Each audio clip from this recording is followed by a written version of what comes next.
அப்ப மிகப்பெரிய அளவில் அந்த கடைகள்ல எவ்வளவு நாள் நடக்குதுண்ணா? அது தொடர்ந்து இப்போ ஒரு 6 மாசம். அதுதான் சார் கடந்த ஆட்சியில் கொண்டு வந்தது. அதான் பதில். இது எல்லாமே கடந்த ஆட்சியில கொண்டு இல்லை சார். அது எல்லாத்து மேலேயும் அதான் ஒரு செகண்ட். இது எல்லாமே கடந்த ஆட்சியில கொண்டு வந்தது. இது பொதுமக்களுக்கே தெரியுது இது தப்பான ஒரு விஷயம்னு. இது அதிகாரிகளுக்கு நிச்சயம் தெரிஞ்சிருக்கும். ஆனால் அதை தாண்டி அதுக்கு அனுமதிச்சிருக்காங்கன்னா அது உண்மையாலும் கண்டனத்துக்குரியது, தண்டனைக்குரியது.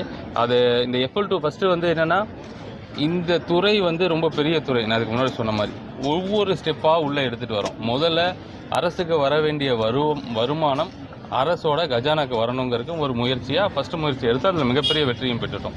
அடுத்தது இந்த பாட்டிலுக்கு மேலே 10 ரூபா அது டெபாசிட் ஸ்டிக்கர் ஒட்டியிருந்தா கூட அது MRPக்குள்ளே வராமல் ஒரு 10 ரூபா போச்சுன்னா அது தனிநபருக்கு தனியாக போகுதுங்கிற ஒரு பெரிய பிரச்சனை.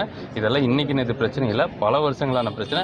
அந்த பிரச்சனையும் ஒரு சட்டமன்ற கூட்டத்தொடருக்குள்ள அதுக்கான ஒரு தீர்வு எட்டப்படும் அப்படின்னு சொல்லி ரொம்ப ஒட்டுமொத்த துறையுமே அதில் கவனம் செலுத்தி தீவிரமாக ஒர்க் பண்ணிகிட்ருக்குறோம். 2, 3வது இந்த கடைகளோட எண்ணிக்கை குறைப்பு. அரசு மருத்துவமனை பக்கத்தில், கோயில் பக்கத்தில், பேருந்து நிலையங்கள் பக்கத்தில் இருக்க மருத்துவமனைகளை கணிசமாக குறைக்கணுங்கிறது தளபதியோட உத்தரவு. அது குறைக்கும் போது அரசு கவனிச்சிட்ருக்கு எங்கெங்கே என்னென்ன பிரச்சனை வருதுன்னு. ஸோ எந்த பிரச்சனையும் இல்லையுமா, ரொம்ப சந்தோஷம். திருப்பி கடைகளை குறைக்கிறதுக்கான வேலைகளை ஸ்டார்ட் பண்ணலாம். இல்லை இப்போ நீங்கள் சொல்கிற மாதிரி FL2க்கு நிறைய பேர் போகிறாங்க, மற்ற பழக்கங்கள் ஊடுருவல் வருது, கள்ள சந்தையில் மதுபானம் விற்குது அப்படிங்கிற ஒரு ரிப்போர்ட் வரும்போது அதுக்கு தகுந்த மாதிரி ஒரு ஸ்டெப் எடுப்போம். ஸோ இப்போ 717 கடையை முழுசாக மூடி ஒரு 2 நாள் 3 நாள் ஆச்சு. இனி அதை கவனிக்கிறோம் எங்கெங்கே என்னென்ன பிரச்சனை வருதுங்கிறத அதுபடி முடிவெடுப்போம். ஒரு சில பகுதியில் மருத்துவமனை பக்கத்துல எல்லாம் இருக்கு. அந்த கடைக்கெல்லாம் என்ன மாதிரி நடவடிக்கை எடுக்கணும்? அதான் சொல்றேன் பாருங்க. 717 கடை, நான் முன்னாடியே சொல்லிட்டேன், ரிப்பீட் ஆகிற மாதிரி தான் இருக்கும். 717 கடை க்ளோஸ் பண்ணியிருக்கோம். இந்த 717 கடைகளும் எங்கேயோ ஊருக்கு வெளியே இருக்கிறது, வியாபாரம் ஆகாமல் இருக்கிறது, பார் செட்டப் இல்லாமல் இருக்கிறது, கணக்குக்கு க்ளோஸ் பண்ணுறோம் அப்படிங்கிறது இல்லை.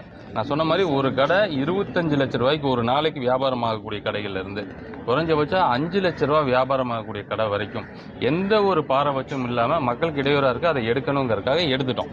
ஸோ இது ஏன் இதை சொல்ல வரேன்னா, இப்போ இது இவ்வளோ கடையை எடுத்தோடனே உடனடியாக அரசுக்கு ஒரு வருடத்துக்கு குறைஞ்சபட்சம் 8,000 to 11,000 ரூபா வரைக்கும் அந்த ரெவன்யூ லாஸ் ஒன்று இருக்கும். ஸோ இதை சரி பண்ணுறதுக்கு அடுத்தடுத்த துறைகளில் ரொம்ப வேகமாக பார்த்துருக்கோம். அந்த துறைகள் மூலமாக அந்த வருமானத்தை பெருக்கின உடனே திருப்பியும் மீண்டும் இந்த பழைய இடங்களில் இருக்கிற கடைகள், இன்னும் மக்களுக்கு இடையூறாக இருக்கக்கூடிய கடைகள் எல்லாத்தையுமே இதே மாதிரி மூடப்படும்.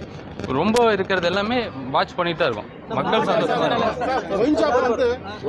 தனியார் டென்ட் கொடுக்குற மாதிரி கேள்வி இருக்கு. உண்மையா சார் ஒயின் ஷாப் தனியாருக்கு டென்ட்னா பார் சொல்றீங்களா, கடை சொல்றீங்களா?